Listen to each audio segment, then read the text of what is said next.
What we have learned so far is that there are 4 methods into solving quadratic equations. There's factoring, square roots, completing the square, and quadratic formula.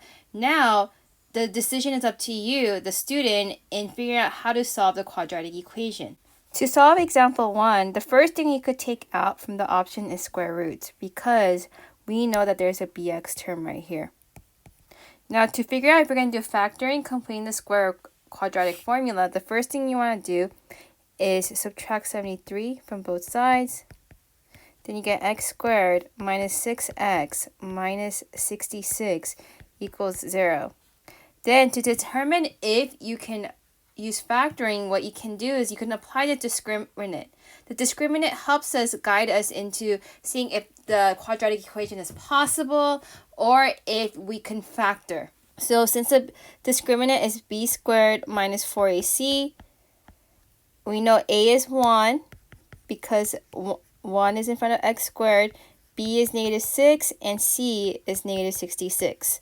So b will be negative 6 squared minus 4 times 1 times c, which is negative 66.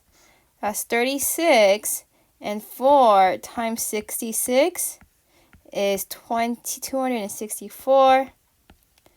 And if we add 36, we get 300. Now, since 300 is not a perfect square, we know that factoring will not work in this scenario. So then it's up to us to determine if we should complete the square or quadratic formula.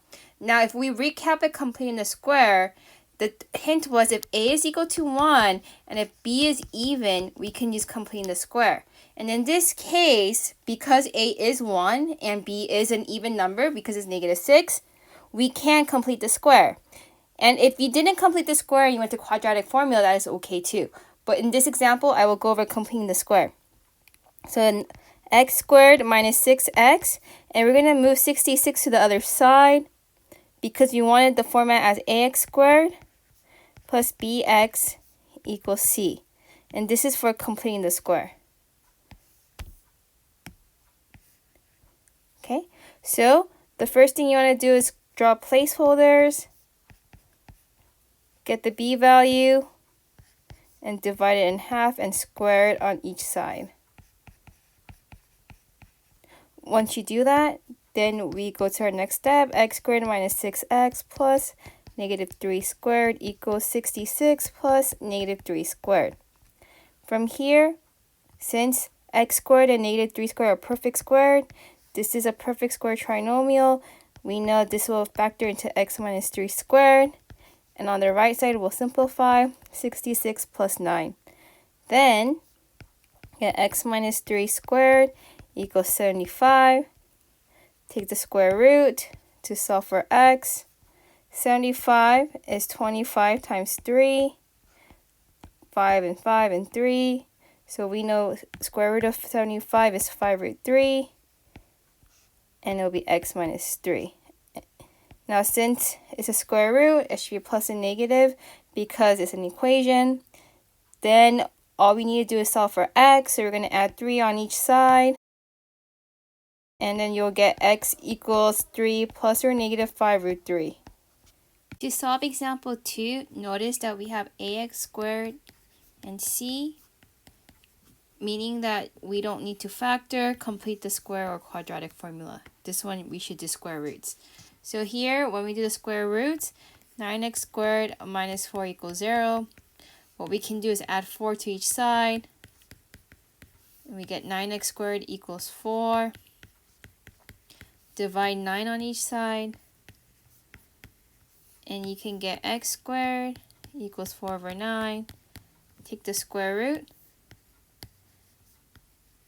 And you get x equals positive or negative 2 over 3. How do we get that?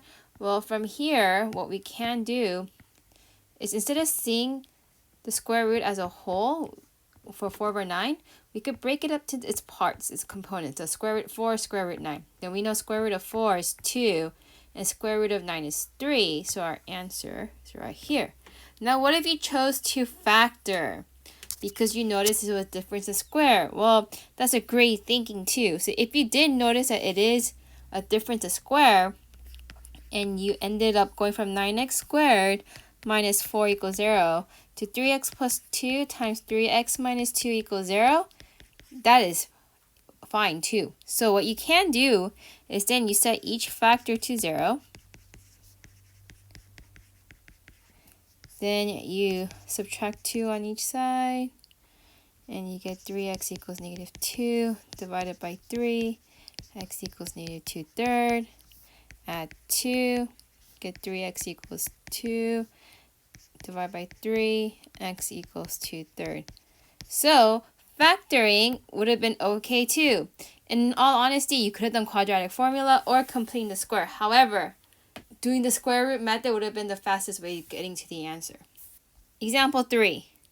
Notice 2x squared plus 8x plus 10 equals 3. First, what we want to do is make it into standard form, so subtract 3. Then we get 2x squared plus 8x plus 7 equals 0. From our tip, since a is equal to 2, we know completing the square would not be our fastest route. We also know since there's a bx, square roots is not the fastest route either. Here, what we can do is we could first look for b squared minus 4ac. B squared is 8 squared minus 4 times 2 times 7. Why are we doing this? We are determining if we should go to the route of factoring or quadratic formula. 64 minus 8 times 7. 64 minus 56. 64 minus 56 is 8.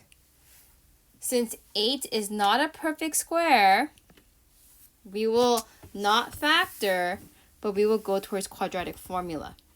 So from here, x equals negative b plus or minus square root b squared minus 4ac all over 2a. And guess what? We did half the work. We found the discriminant was 8, so we don't have to redo the work. It's right here, 8, because b squared minus 4ac, this is all the work for b squared minus 4ac, and we're just going to substitute it back in here. Divided by 2 times 2, and x will equal negative 8 plus or minus square root of 8 is 2 root 2. How did I get that number? Well, if you do a prime factorization tree, 8 is 4 times 2, 2 times 2 times 2. We have a pair of 2's right here. So 2 comes out. Since this 2 has no pair, it goes back in the root. You're going to divide this whole thing by 4. Okay, so this is done. So what's next? Well, we always have to simplify no matter what. So we need to simplify. So what we can do is notice that they're all divisible by 2. So what we can do is we could simplify, and it will be negative 4 plus or minus root 2 over 2. And if you got this answer, you did a great job. Now, some of you may question, how did we get to that answer? Well, what we noticed is that we can divide everything by 2. So from here, what we notice is negative 8 is 4 times 2. And there's 2 root 2, and the 4 is 2 and 2. So all we did was we divided negative 8 by 2. 2 root 2 was divided by 2. And the 4 divided by 2. Then this became 2. This canceled out. And this became 4. And this is how we got negative 4 plus or minus root 2 over 2. And that's my answer right here. So another takeaway is that you do need to simplify all the way.